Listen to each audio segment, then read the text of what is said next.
Hi everyone, this is How Light Shore. I'm going to do my top 10 tarot decks of 2025. It's that time of the year, so I do love a top 10 list, and I had a lot of choices for the top 10, but I think I narrowed it down. These are the ones that I've basically either worked with a lot or had like pretty intense experiences with in 2025.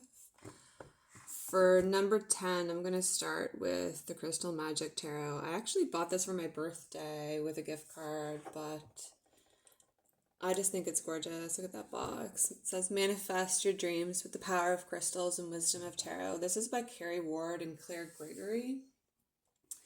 It's published by OH Publishing. There's the guidebook there. It is in this like double box, which I don't know if anybody ever likes these double boxes, but it's okay for storage. I've basically had this deck out, I'd say the majority of 2025. But yeah, see, it's like kind of, anywho. Ooh, look, and we landed right on the Hierophant. So delight. So this is giving a crystal with each card in the minor and the major arcana. Seven of Swords, Nine of Swords. I just really enjoyed like having that crystal association with each of the cards. I don't have any other decks that are like this. I think there are like various crystal decks out there, like Oracle and Tarot, but like this really blew my mind. Look at that. I really love the artwork. In terms of doing like readings or like personal readings with this deck is not necessarily what I was doing with it. I was kind of just more enjoying the art and enjoying the associations. Labradorite for the High Priestess. I think that's really smart. Like, I think the associations are kind of spot on. Argonite. I actually just picked up some Argonite. Got some Argonite there for Argonite, see? But that's my number 10.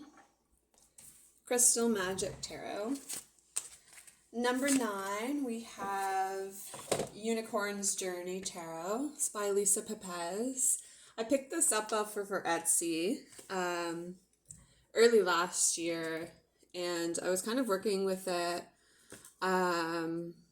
doing some like personal like inner therapy work, and I found it was really helpful. I got the mini, so it's quite small, which is nice. I was also taking it on some hikes last winter.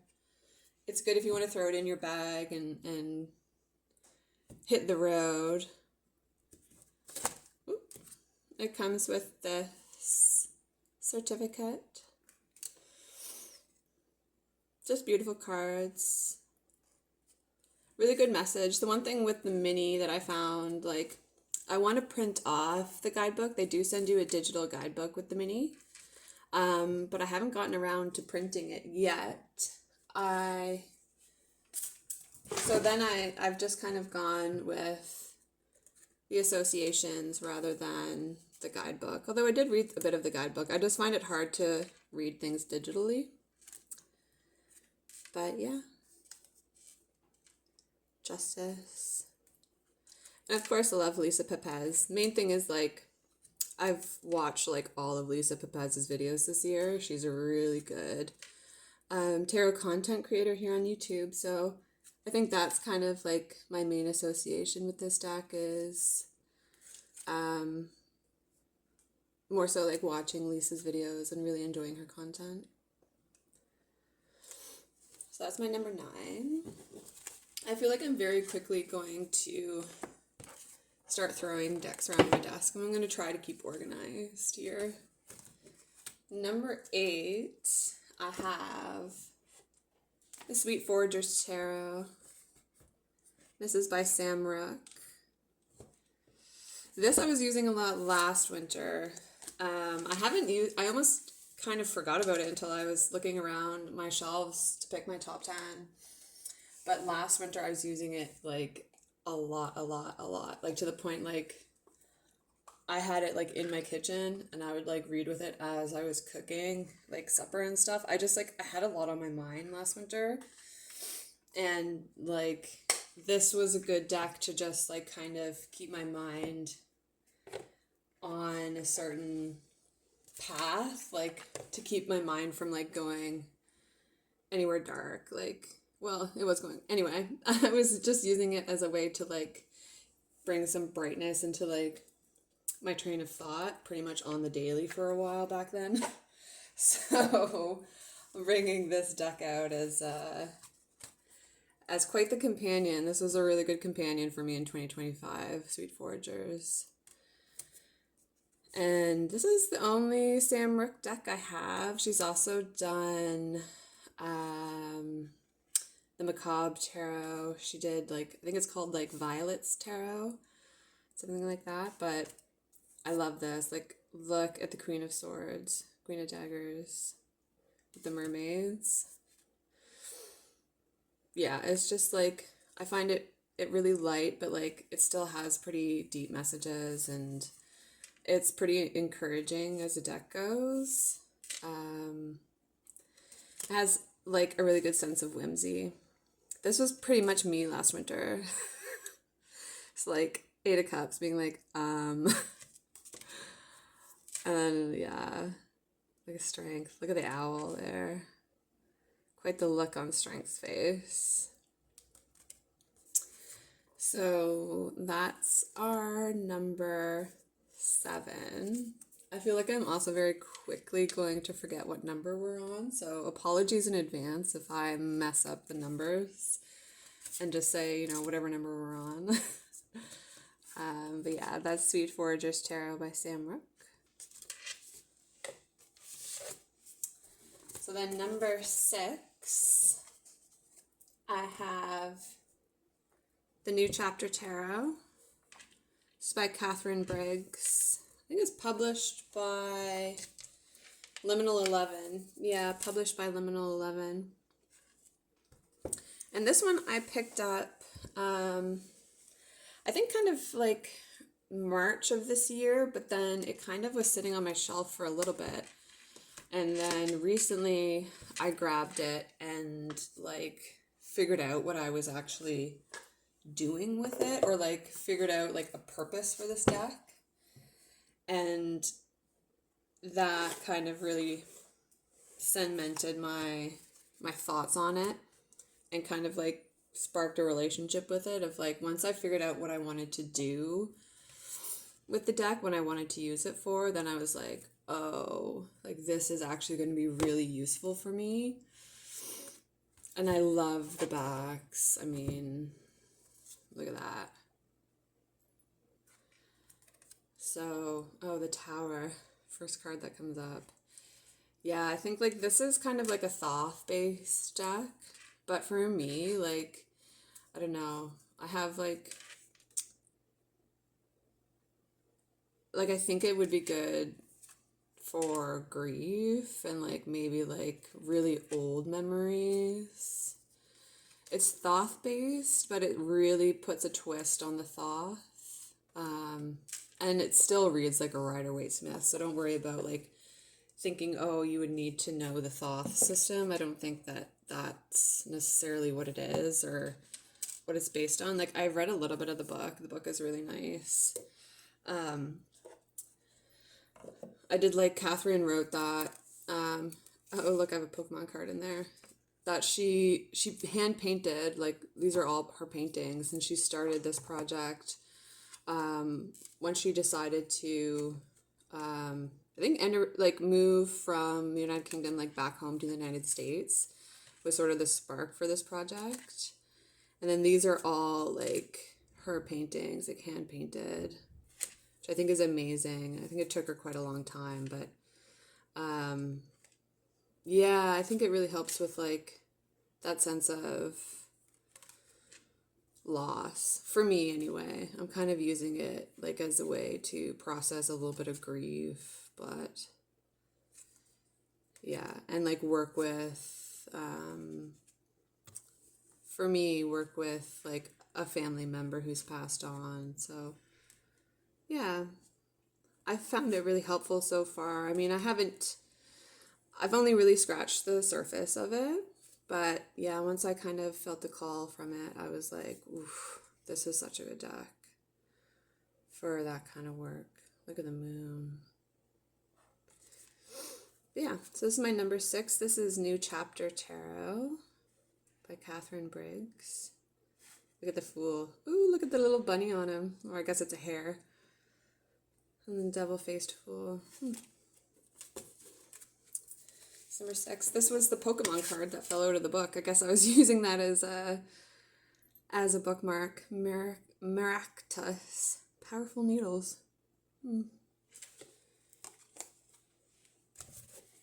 Number 5. I think we're on number 5. Yes.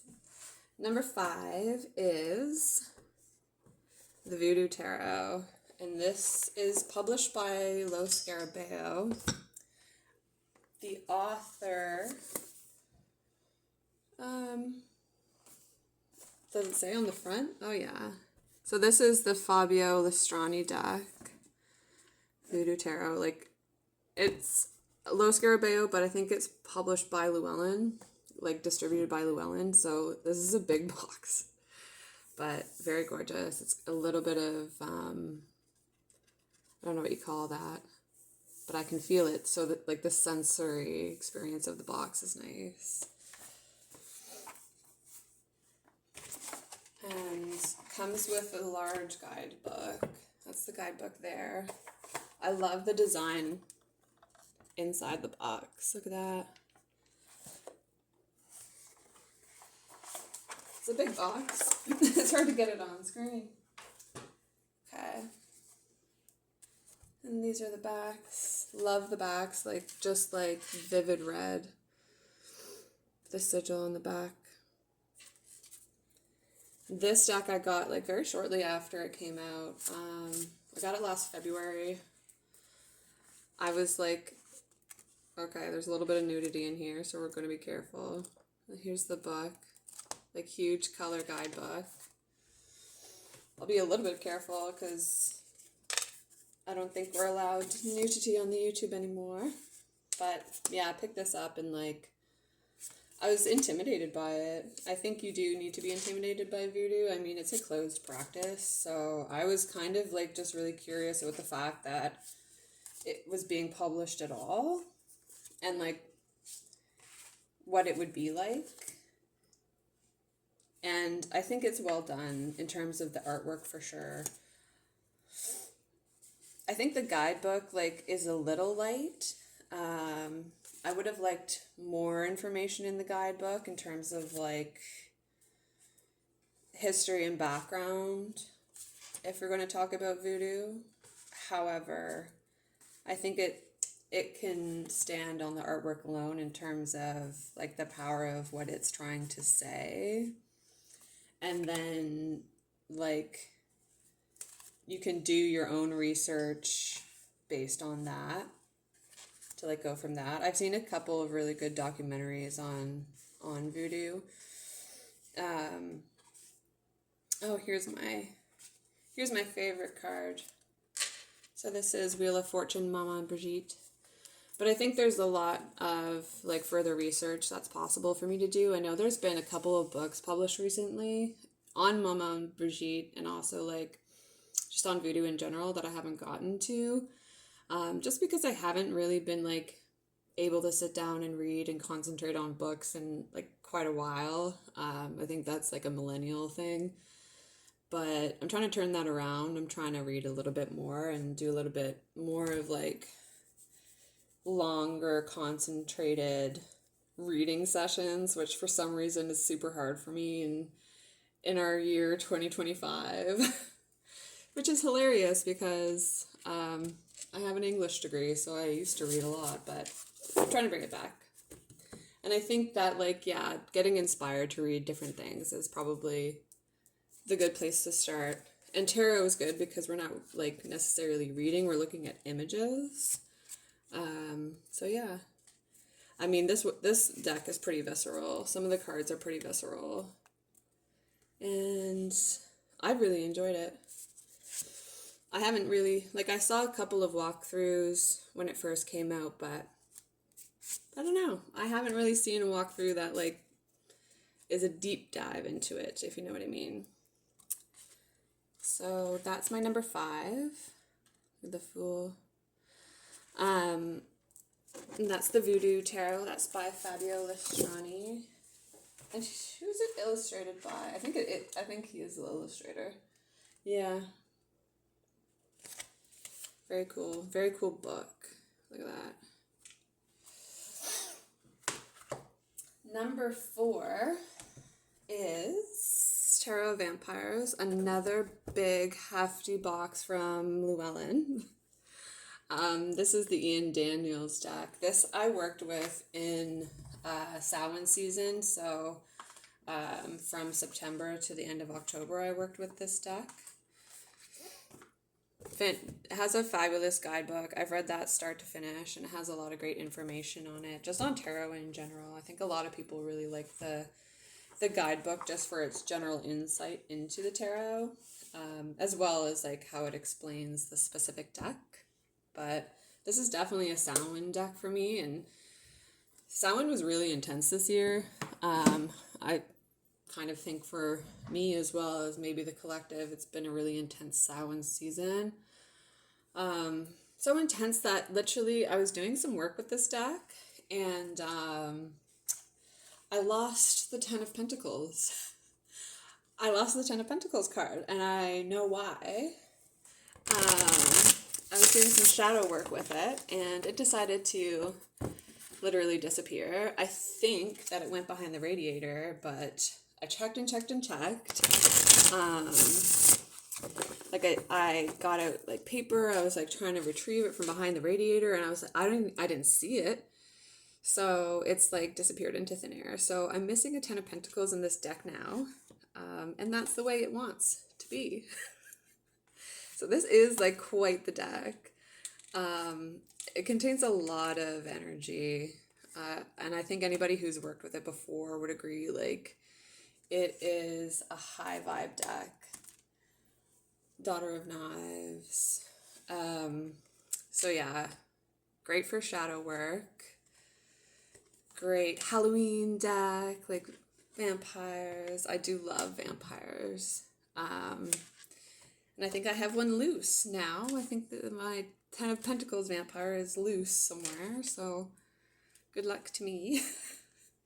But yeah, this is my number 4. Very powerful shadow work deck, gorgeous artwork, and overall like pretty popular deck in the community of witches, cyber witches. So organize this. Hopefully I won't lose another card, but yeah, we've got 77 cards in here now. All right, number 3? No. Whatever number we're on. I'm just going to go with it now because I've lost track, as I said I would. But next we have the Witch Sister. This is another big, hefty Llewellyn deck. I'm going to guess we're 1, 2, 3, 4. I guess this is 4. Hopefully I don't have more than 10 decks. This is by Julia Jeffrey. This is another really popular one. Taking Flight with Your Witch Sister. And this is based on specifically Scottish witch history. So a lot of like the information and research around it is taken from the Scottish witch trials and like various different Scottish sources. So this is a very specific Scottish witch deck, which I find interesting. I do have Scottish DNA. I think on both my parents' side. I don't know. I'm Canadian. And I've got like, just like a mix of Celtic and Norwegian and Norman background. So, Three of Skies, beautiful artwork. The guidebook is really good. So the guidebook, I mean, some of the cards, like I would say this is like not necessarily an RWS deck. It's really kind of going its own way. And the guidebook is pretty much necessary in order to get the messages from it. So like Witch of Trees, let's see here. And it's got like up here is basically like the description of the specific card. So trees being wands. I'll just read this out and you can kind of get the idea. The Witch of Trees carries the spirit of the vixen. The red gold of the vixen's pelt is like the glowing embers of the campfire, like the fiery intensity that fuels this witch woman's quest. In Celtic lore, foxes are often shapeshifters. Their great skill for concealment and their quicksilver ability to adapt to whatever situation they find themselves in is legendary. These clever and swift creatures of the woodland are also seen as spirit guides who can journey between worlds. The Iron Age bog body, known as Lindo Man, was found wearing a fox fur armband, and archaeological evidence suggests he was ritually slaughtered, perhaps so he could carry an urgent message or a plea from his tribe to the gods. Like, yeah, it goes pretty deep. So, I mean, it takes a while. Like I bought this last year, I'm sure, and kind of worked with it for like a hot second and then didn't really pull it out again until this year. And then I was like, oh, I see. So it's a bit of a slow burn, like, to get into it, because it's not like you look at it and you're like, I don't get it. Like, I don't get the message right away. Oop. Not allowed to be showing that on YouTube no more. But once you, like, got to read the guidebook and then, like, channel yourself into it and you're like, oh, I can read the message now. Ended there, Six of Waters.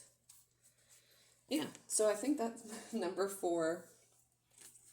I'm gonna hurry up because I think I've got 3 left. I feel like this is more than 10, but I've definitely counted it out beforehand. I just lose track of numbers as soon as I, like, get around anything to do with, like, psychic channeling. So, this is my number 3, top 3. So, number 3, Mermaid Tarot. This is the Leeza Robertson deck, illustrated by Julie Dillon. And let me tell you, summer deck, like, loved it. I am a snorkeler. I'm a beach girl. I'm a beach bum.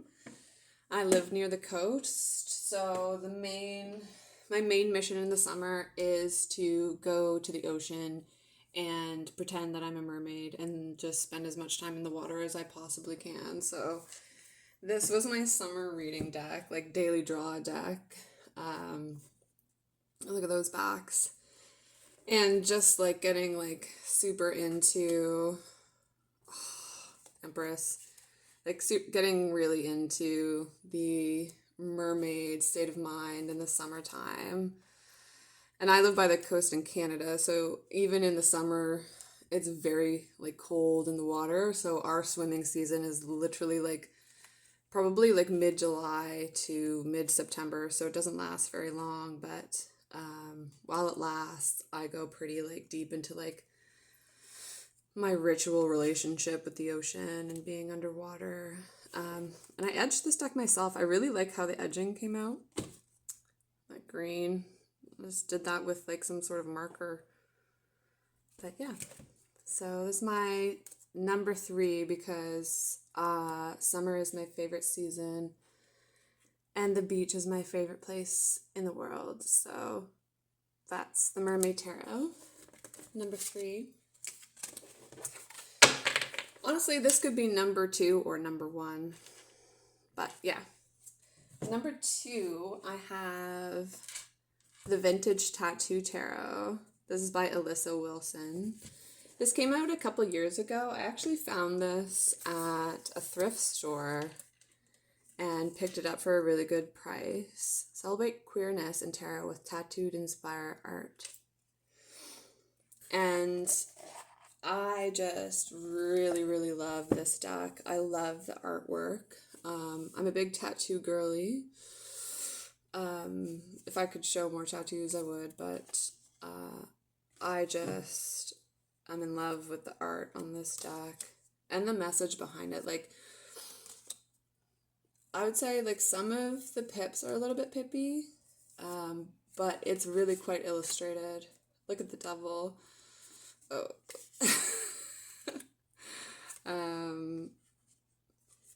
Eight of Wands. Yeah, like, I would get some of these as tattoos. Like, look at the Knight of Swords. It's really giving Joan of Arc.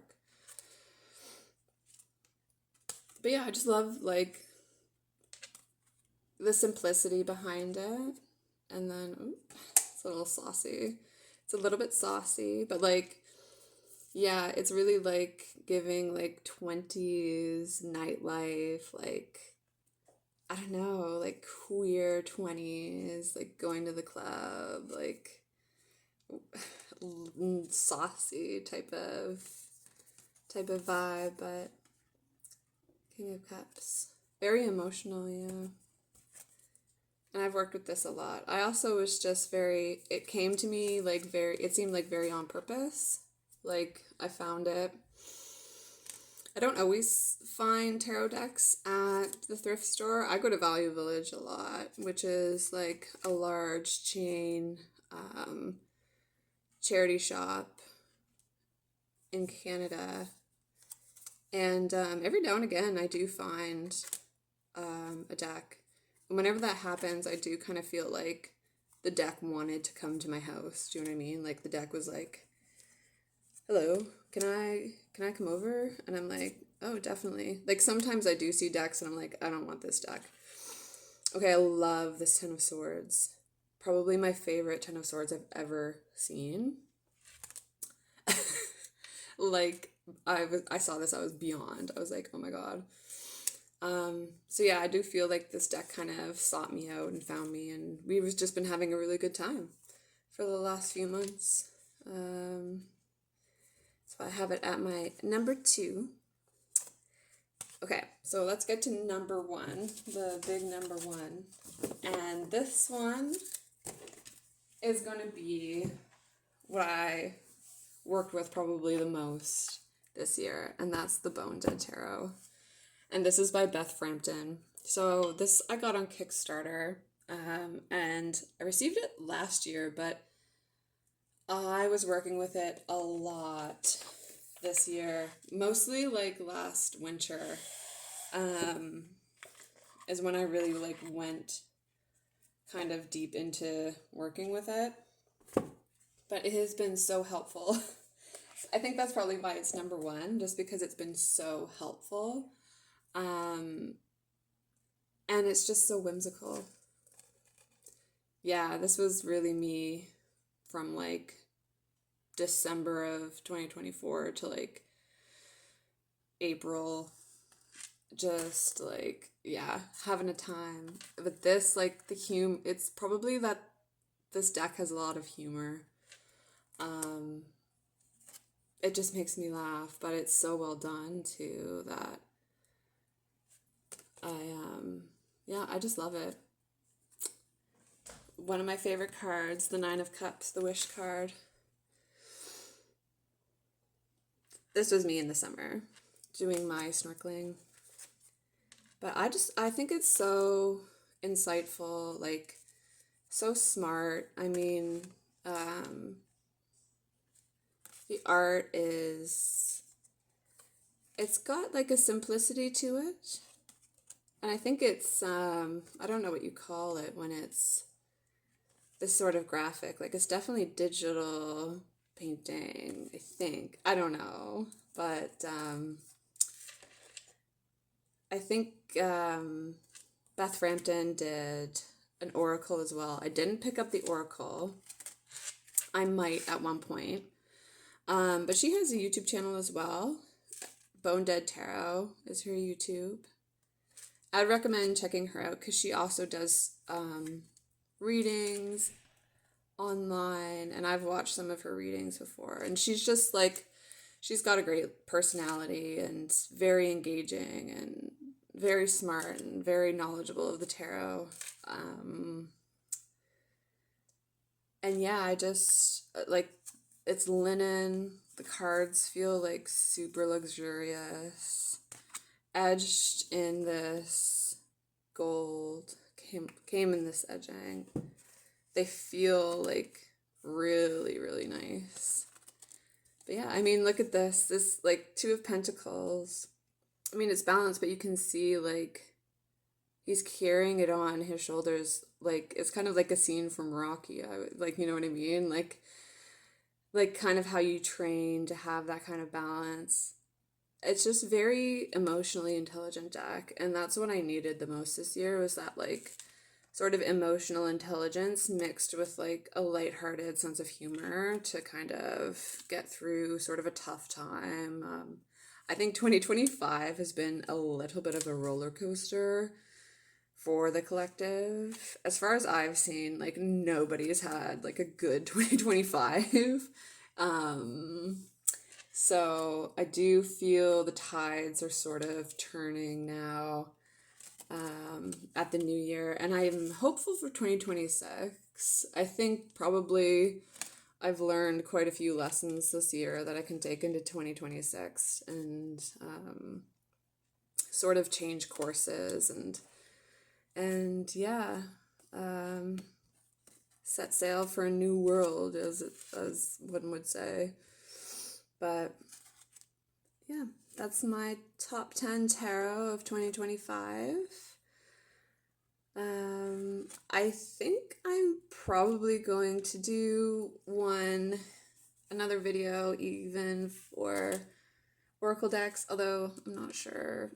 One thing I would like to do is kind of record decks that I feel called to work with for 2026, like do a look ahead of like these like decks that I want to work with in 2026. I might do that next, but for now, this this is giving 2026 and Eight of Cups, but for now we will say goodbye. Thanks for stopping by, and like and comment if you made it to the end of the video, and I will see you all next time.